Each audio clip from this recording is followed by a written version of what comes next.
ఇంతమంది ఉన్నారు, ఒక్క మహిళ లేదు. ఎందుకు? వాళ్ళు పనిచేయరా, వ్యవసాయం చేయరా? మరి వాళ్ళల్లో కూడా చైతన్యం రావాలి కదా. చెప్తే సరిపోదు, చేస్తేనే సరిపోతుంది. నేను ఓన్లీ చెప్పడం లేదు. మీరు అనుకుంటుండొచ్చు ఇదేదో వచ్చింది చెప్తుంది కాదు. నేను సొంతంగా పొలంలో పనిచేస్తా, కానీ మా వాళ్ళని చేసుకుంటున్నా. అంతకంటే ఎక్కువ చేయలేకపోతున్నా నేను. అందుకే నేను ఒక 2 నెలలుగా డిజిటల్ మహిళ అనే ఒక గ్రూప్ లో జాయిన్ అయినా. ఉమెన్ ఎంపవర్మెంట్ కోచ్ గా ట్రైనింగ్ తీసుకుంటున్నా. ఇంకొక 2 నెలల్లో 100 మంది స్త్రీలతో నేను పని చేయిస్తా అని గర్వంగా చెప్తున్నా. అది కూడా ముందుగా ఈ ప్రకృతి సేద్యంలోనే పనిచేస్తా. అందుకు 2-3 ఇప్పటికే రెడీ అయి ఉన్నారు. మీ నంబర్లు నాకు అవసరం అయితే అని నేను ఇక్కడికి వచ్చిన. మీ అందరితో గో ఆధారిత ఉత్పత్తులతోనే ముందుగా ధూప్ స్టిక్స్ దేవుడి ముందర వెలిగించి ప్రారంభిద్దాం అనుకుంటున్నా నా పని. అందుకోసం ట్రైనింగ్ కావాలి సార్ మీకు.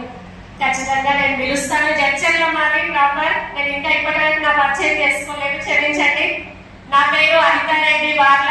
మా వారు ఎక్స్ ఆర్మీ సిఎంపీలో పనిచేసి రిటైర్ అయిన తర్వాత ముందుగా వచ్చి చేసింది డైరీ ఫామ్ పెట్టారు. గేదెలతో పెట్టారు, తర్వాత ఆవుల్ని పెంచారు.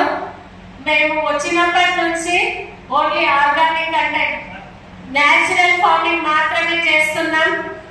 తప్పకుండా మా వరకు మాత్రం మేము కూరగాయలు కొనం, పాలు కొనం, వాటర్ ప్లాంట్ ఉంది కాబట్టి నీళ్లు కొనము. కరోనా టైంలో మేము బయట నుంచి ఏ వస్తువు కొనడానికి బయటకు వెళ్ళలేదు అసలు. మా పాలు అమ్మిన తర్వాత మిగిలిన నేను పన్నీర్ చేసి అమ్ముతా. 1500 కిలో నెయ్యి అమ్ముతా. తర్వాత పన్నీర్ కూడా 600, బయట 400 దొరుకుతుందంటే నేను ఇయ్యను అని చెప్తా. ఎందుకంటే నేను ఇంట్లోనే తయారు చేస్తా, కెమికల్స్ అయ్యను. కాగబెట్టి వీడియో చేస్తా, వీడియో అప్లోడ్ చేస్తా. ఇంటికి వచ్చి తీసుకెళ్తాను.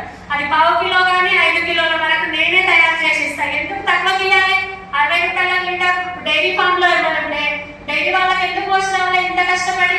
మన దగ్గర చిన్నగా వస్తే 18,000 ఇస్తున్నాను. 60 రూపాయల లీటర్ వస్తే మనం అప్పుల పాలు కావాలి. అవసరమా? నేను డిటిసి చేసిన, డిఎస్సి 1 టైమే అప్లై చేసిన, 1:3 వచ్చింది. కానీ నాకు వెళ్ళి ఉద్యోగం చేయడం ఇష్టం లేదు. నిజం చెప్తున్నా.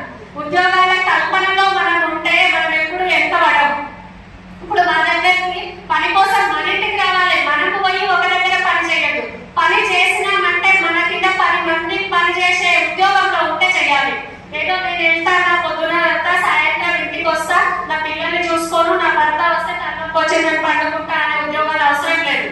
నీవు సంతోషంగా ఉండు, ఆరోగ్యంగా పిల్లలకు వండి పెట్టాలి, మంచిగా ఇంటిని చూసుకోవాలి, సంపాదించాలి.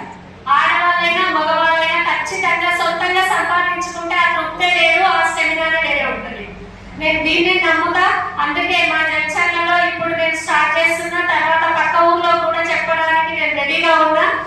అందరూ మహిళల్ని మోటివేట్ చేద్దాం అనుకుంటున్నా. పురుషులకు చెప్పడం నా వల్ల కాదు, నిజం చెప్తున్నా. వాళ్ళకి ఆల్రెడీ అంత ధైర్యం ఉంటుంది, తెలివి ఉంటుంది. ఆడవాళ్ళు ఇంటి నుంచి బయటకు వెళ్ళలేరు కాబట్టి ఇంట్లో ఉండి చేసుకునే వృత్తులు ఏదైనా దాన్ని ముందుకు తీసుకెళ్లాలనే ఉద్దేశంతో నేను ఈ రోజు ఇంటికి వచ్చిన. నాకు ఈ అవకాశం ఇచ్చిన మీ అందరికీ కూడా ధన్యవాదాలు తెలియజేసుకుంటున్నా. జై శ్రీకృష్ణ, జై గోమాత. ధన్యవాదాలు మేడం. విప్లవం